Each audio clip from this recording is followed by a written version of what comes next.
The iron door closes with a dull metallic weight.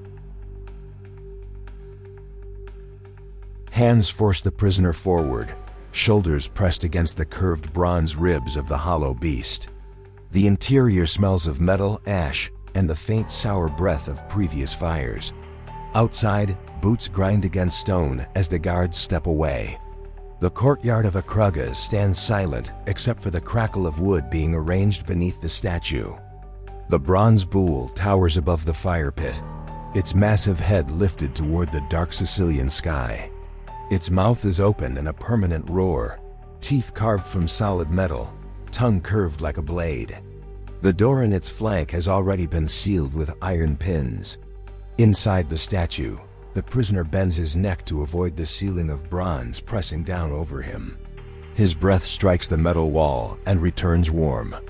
The chamber is narrow, built not for standing and not for lying down, only for waiting. Outside the courtyard walls, the city of Akragas sleeps along the southern coast of Sicily. Olive groves move slowly under the night wind. Somewhere beyond the gates, the sea breaks quietly against the rocks. Here inside the palace courtyard, the fire is beginning to grow.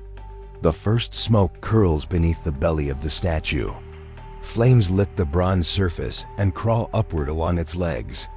The metal darkens first, then slowly begins to glow with a dull red heat that spreads like infection through the body of the bull. The man inside presses his palms against the curved wall. The bronze is still warm, not yet burning. Above him, the hollow throat of the statue leads toward the head, where narrow metal tubes twist through the skull like veins. The sculptor who designed the machine had spoken proudly of those passages. Air would move through them, sound would travel. Human screams would become the roar of a bull. The crowd that gathered in the courtyard earlier had already dispersed. Executions under the rule of Phalaris rarely required witnesses once the machinery was in motion. Fear spread better when the people imagined the rest. Phalaris himself had stood only a few steps from the statue as the prisoner was sealed inside. The tyrant of Akragas watched without expression, one hand resting on the pommel of a dagger, bronze armor catching the last light of the torches. He had ruled the city for years with a quiet and deliberate brutality that traveled far beyond Sicily. Traders arriving from Corinth spoke of it. Sailors carried the rumors across the waters toward Carthage and the islands of the Western Sea. They spoke of a machine, a bronze bull that devoured men in silence. The fire below the statue thickens. Flames push upward through the iron grates beneath the belly. Heat gathers inside the hollow body and begins to move along the metal floor where the prisoner braces his bare feet. He lifts one foot, then the other. The bronze is no longer warm. It burns. The first cry strikes the interior walls of the chamber and rushes upward through the throat of the bull. Outside the statue, the sound emerges from the mouth as something unrecognizable, a deep metallic bellow rolling across the courtyard stones. The guards do not look back. The machine is working exactly as it was designed. Years earlier, the sculptor Phalaris had stood before the throne of Phalaris with bright eyes and steady hands. He had brought the model of the bull with him, a smaller bronze figure no larger than a dog, polished until it reflected the light of the palace lamps.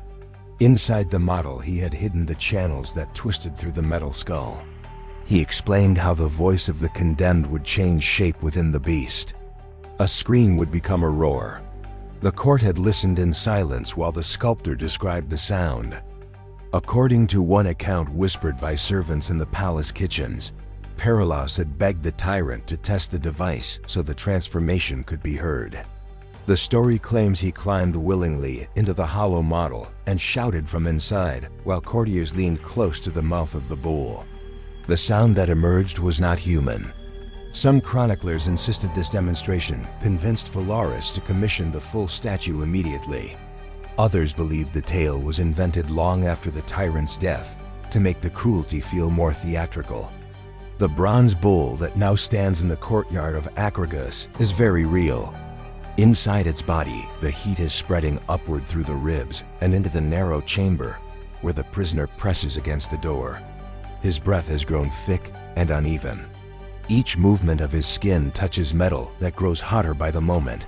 Outside the bull, the flames surge higher. The bronze begins to glow red along the belly. The man inside collapses to his knees. The roar emerging from the mouth of the statue grows deeper, distorted by the twisting channels in the skull. It rolls across the palace courtyard and slips through the narrow streets beyond the walls where late travelers pause to listen. Some claim the sound resembles the anger of a wounded animal. Others insist it carries a tone that no living creature could produce. Sailors anchored in the harbor that night later swore the noise drifted all the way to the water. One of them said the bull sounded hungry. Within the palace, the tyrant has already returned to his chambers. Phalaris rarely remained long once judgment was delivered. The mechanism of punishment mattered more than its spectacle. Power required distance. Yet another story has circulated through the centuries, carried by Greek writers who despised the memory of the Sicilian tyrant. They wrote that Phalaris eventually turned the machine against its creator. The sculptor Phalaris, proud of his invention, returned to the court expecting reward. Instead, the tyrant ordered the artist forced inside the bronze beast. The fire was lit beneath him. The tale continues that Phalaris was pulled from the bull before death, his body half-cooked by the heat. Phalaris then had him thrown from a cliff outside the city walls. The punishment was meant as instruction. A man who creates a weapon of suffering should never expect to control who uses it. Whether the story is true or not remains uncertain. What cannot be disputed is that the reputation of the Brazen Bull traveled far beyond the island of Sicily. Merchants arriving in the ports of southern Italy spoke of the machine in low voices. Travelers carried the rumor north toward the cities of Magna Graecia. Some insisted the bull devoured dozens of enemies of the tyrant. Others believe it was used only rarely, reserved for moments when fear needed to be renewed. Centuries later, Roman writers would describe the device as the perfect symbol of tyranny, a punishment so grotesque that it transformed justice into theater. Even they were unsure how often it had truly been used. Inside the bronze bull, the fire has reached its full strength. The glow of the metal spreads upward along the shoulders and into the neck of the statue. The air within the chamber grows thin and scorching. The prisoner's movements have slowed into brief violent spasms as the heat tightens every muscle in his body. The roar from the mouth of the bull fades. Then it stops. The fire continues burning for a long time after the sound is gone. By morning, the bronze statue stands silent again in the courtyard of Acragas. The metal has cooled into a dull dark color beneath the rising Sicilian sun. Ash lies thick beneath the iron grates. No guards remain nearby. The machine does not need witnesses. In later centuries, the city will fall to other powers. Carthaginian armies will march across the island. Roman legions will claim the ports and fields of Sicily as their own.